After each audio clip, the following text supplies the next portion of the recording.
Yerbun, welcome back to my channel dan selamat datang di background kos-kosan aku. Jadi di video sebelumnya itu aku bahas novel Laut Bercerita, yang mana novel itu tuh masih viral banget ya sampai sekarang. Nah, di video kali ini aku akan bahas salah satu novel fantasi Indonesia yang menurut aku masih lumayan underrated, tapi jalan ceritanya ini nggak kalah seru dari novel-novel viral lainnya. Jadi seperti yang sudah teman-teman ketahui di thumbnail maupun di judul, aku akan bahas novel fantasi karya Adi Lestari yang berjudul Aroma Karsa. Tapi sebelum lanjut ke reviewnya, terlebih dahulu aku akan kasih disclaimer ya, bahwa review yang aku sampaikan itu 100% merupakan opini dari aku setelah baca bukunya. Jadi kalau ada perbedaan pendapat, teman-teman bisa komen di bawah, nanti kita diskusi bareng. So without any further ado, let's jump into the review. Seperti biasa, aku akan bahas dari segi covernya terlebih dahulu. Nah, first impression aku ketika lihat bukunya, aku pikir ini buku tentang keagamaan, tentang Islamik gitu. Karena kalau dilihat dari jauh secara sekilas, tulisan Aroma Karsa ini aku pikir merupakan font kaligrafi. Padahal kalau dilihat dari dekat, ini tuh bukan font kaligrafi, melainkan font yang bentuknya semacam ukiran tumbuh-tumbuhan gitu yang dibuat sedemikian rupa.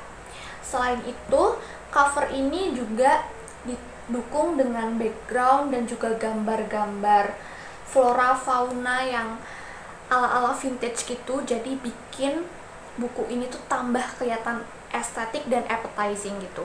Selain itu, selain ini enak dipandang, indah gitu, ini gambar-gambar yang terdapat di covernya itu cukup merepresentasikan isi dari ceritanya.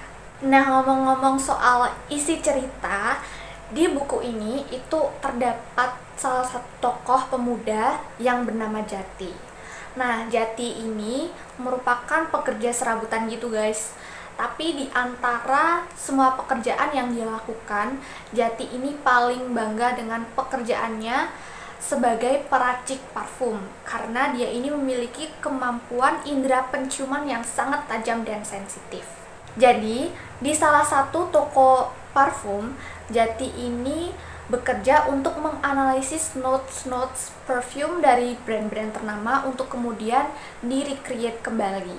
Jadi kayak semacam bikin inspired perfume gitu kali ya.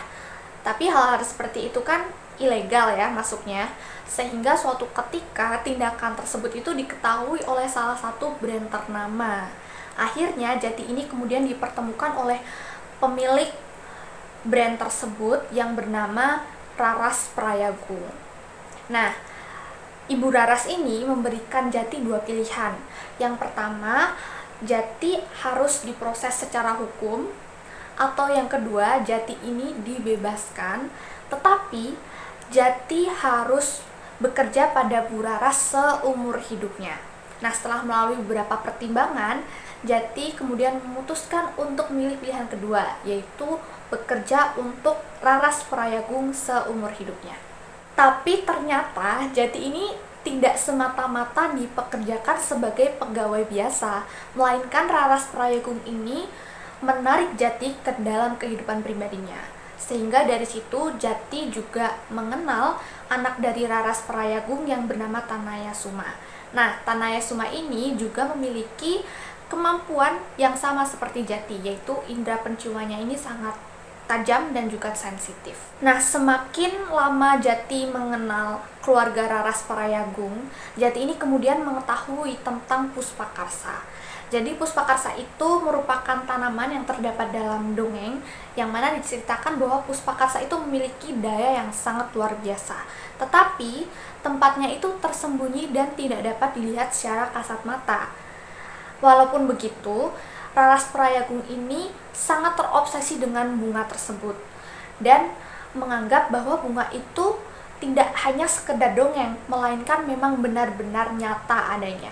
Oleh karena itu, Raras Prayogung ini kemudian mengikutsertakan Jati dan juga Suma anaknya untuk melaksanakan misi pencarian Puspakarsa.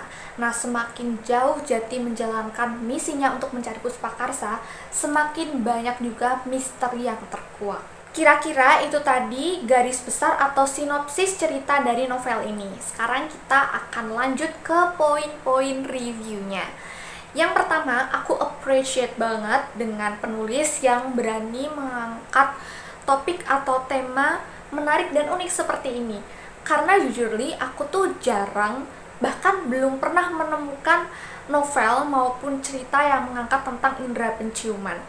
Selain itu, aku juga cukup amazed dengan cara atau kemampuan penulis ketika mendeskripsikan bau-bauan di dalam cerita ini, karena super detail gitu loh guys. Bahkan ketika menggambarkan bau parfum itu kayak bener-bener disebutin base notes-nya, top notes, middle notes, dan itu setiap bahannya kayak bener-bener dijelasin gitu loh guys. Jadi buat teman-teman yang pecinta parfum, ketika baca buku ini kayaknya bakalan suka deh.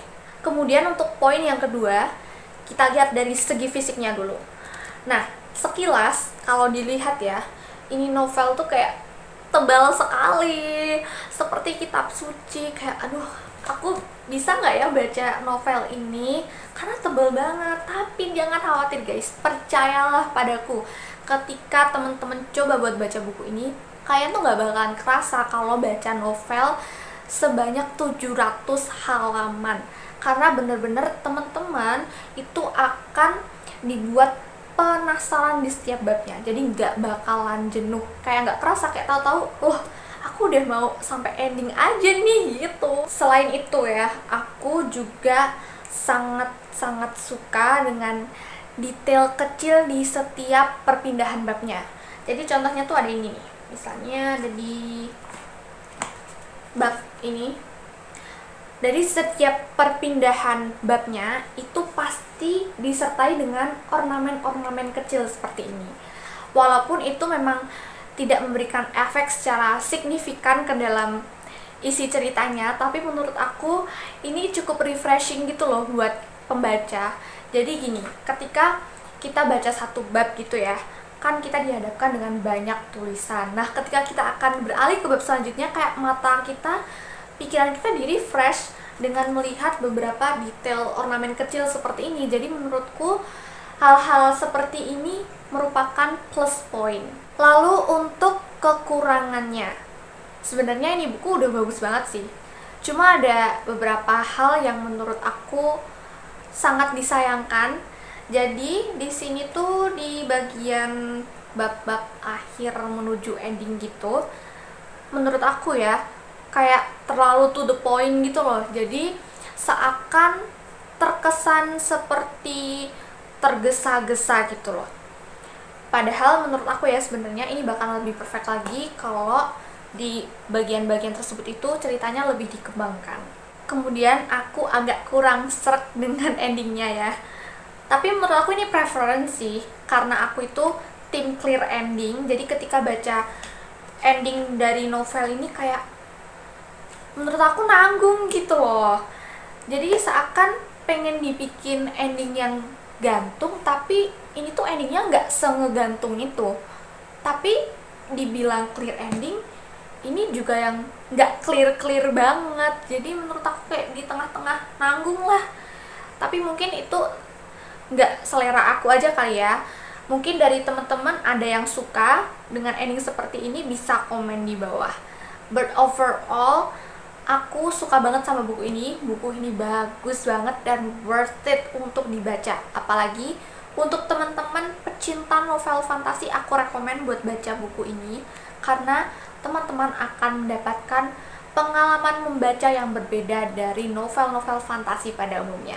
And yeah, I think that's all for today's video. I hope you guys enjoy it, and if you guys like this video, please give me a thumbs up, subscribe if you haven't already, ring the bell, dan kalau ada request apapun bisa komen di kolom komen bawah. So I'll see you guys in my next video. Annyeong!